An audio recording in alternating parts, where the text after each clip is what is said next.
Welcome to our channel. Today we how to install make.com for visual automation building easy tutorial step by step clearly. To get started with installing make.com for visual automation building, first, open your web browser. Navigate to the official make.com website. Once the website loads, look for the sign up button in the top right corner. Click on the sign up button to create a new account. Fill in the required information, including your email address and a secure password.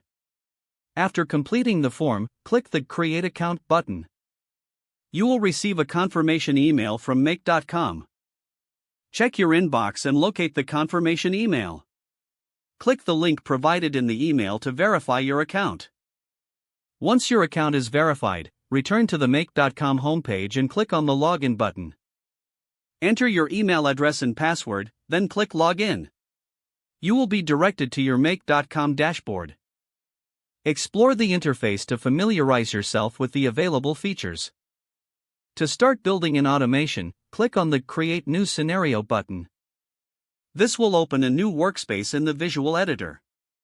Drag and drop the modules you need from the sidebar onto the canvas. Connect the modules by clicking and dragging from one module to another. Customize each module by clicking on it and filling in the required fields. Test your scenario by clicking the Run Once button in the top right corner. Review the results to ensure everything is working as expected. If successful, save your scenario by clicking the Save button.